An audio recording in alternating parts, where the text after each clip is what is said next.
Module 6, what can safe adults do? It can be really overwhelming to think about children and youth being exposed to sexual exploiters while spending time online. For the safe adults in the lives of young people, it's important to know for yourself the safety issues that can arise. This section offers some helpful ways you can communicate with your young person about the dangers that they could face.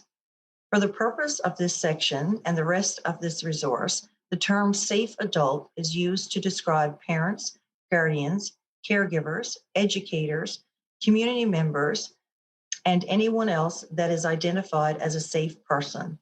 This term is used because everyone's home life looks different, and not all parents are safe adults for youth. Educator. It's challenging to know what young people are up to all of the time when they're online. Ask questions about how they spend their time and familiarize yourself with the sites, games, and apps young people are using.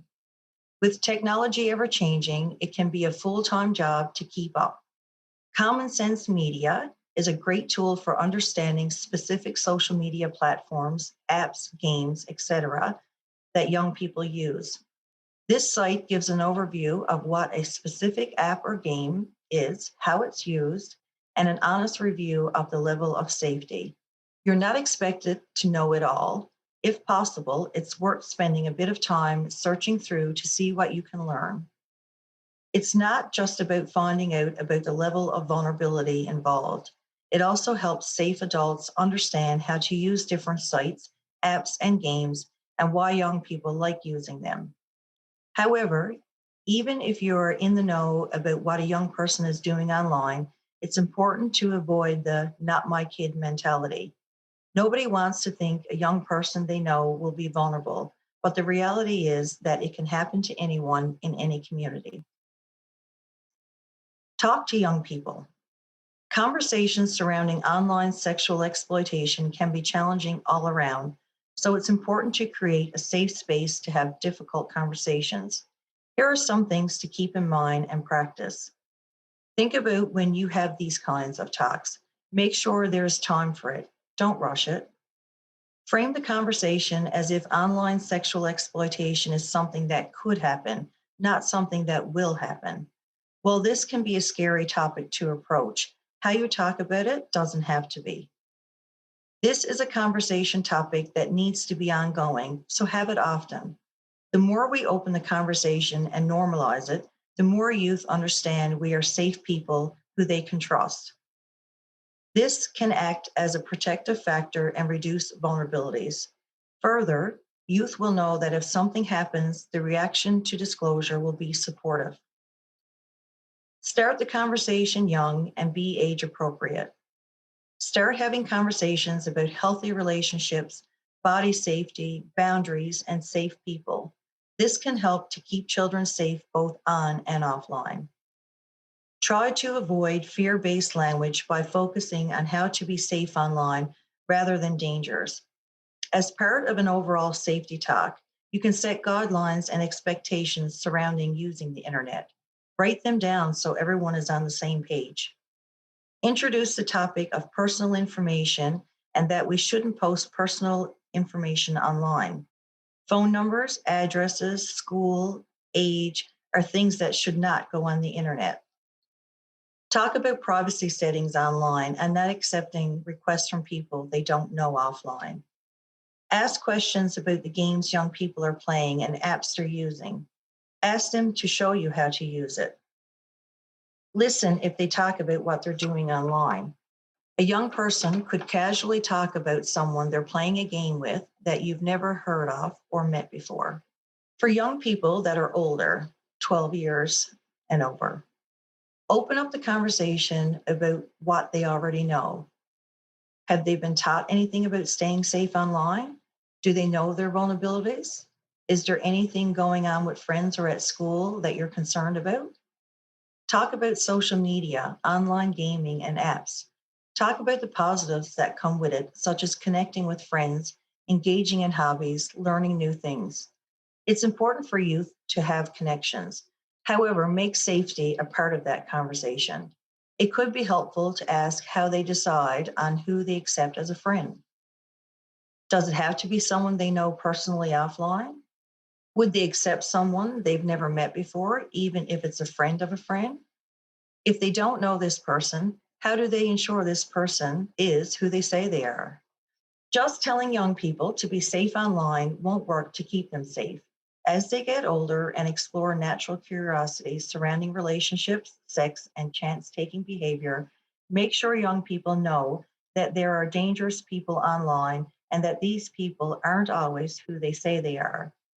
Show them what online grooming can look like, Module 2, and have them look critically at their relationships. Are the relationships raising any red flags? Ensure that youth know that anything they share online can be distributed and that it's almost impossible to get it back. While online safety isn't a conversation that needs to happen every day, it does need to happen regularly. Ensure your everyday conversations with young people don't contain victim blaming language. For example, why did you send that picture? You shouldn't put yourself in that situation. Being sexually exploited online is something that is largely internalized for those who experience it.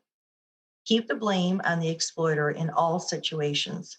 If a young person hears you place blame on the survivor in a different sort of situation or crime, they may not believe that you won't blame or judge them if they come to you with a disclosure of online sexual exploitation.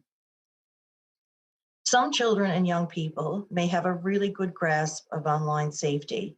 In fact, they may come to the adults in their life and ask not to have their pictures shared on social media.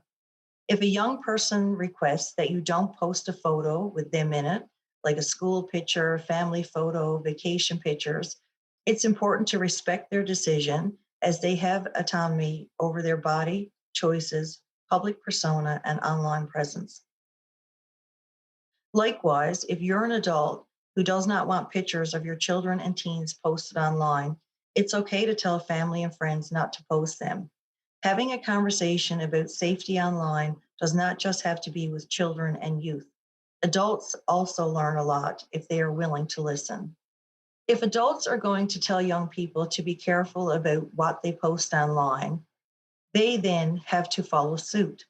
It's unrealistic for adults to think that it's okay for them to post pictures and hashtag photos of children and young people, but not for youth to do the same. It's becoming more popular that online exploiters will look for certain hashtags when on social media, platforms that can lead them to public photos of children and young people. Hashtags like hashtag bath time, hashtag child bath, hashtag clean babies, hashtag potty training, etc., can be used by exploiters to gain access to millions of free public videos and images. Please establish boundaries with yourself and others about what is posted about the children and young people you know. Erasing stigma. As discussed in Module 4, being a support for the young person is a great place to start. However, what if a young person hasn't disclosed? When talking to young people, always deliver a clear message that they are not responsible if they were to be contacted by an online exploiter. Have conversations that place blame squarely on the exploiters. Talking to young people about the vulnerabilities is a good precaution. Normalizing the message that the youth is not to blame can take away some of the power the exploiter has created. Safety plan. Learning the skills of how to stay safe online if youth are approached or feel that they're in a dangerous situation can help a young person feel comfortable coming forward. Create a safety plan by asking questions like, who would you go to if you felt like you weren't safe online? List 3 or 4 adults that you're comfortable talking to. What will you do if something you sent privately is shared without your consent? How to help a young person, how to regain control. Once the situation is out in the open, the young person is going to need room to explore what happened to them. There may be feelings of shame and self blame, so allow them to work through that. Have them talk with a professional, someone who is not attached to the situation, who can listen unbiasedly. It's expected that safe adults in the youth's life will have a lot of feelings surrounding this as well. It is important that these safe adults work through what they are going through. In order for them to be a support for their loved one, they need to process what has happened too. The feelings surrounding this type of disclosure for both young people and their loved ones are complex. Allow space for what comes up and try to work through it as best as possible while keeping focus on the young person. For those safe adults outside the household, for any number of reasons, it's not always realistic for an adult in the home to have these conversations with a child or young person. Not all homes are safe places.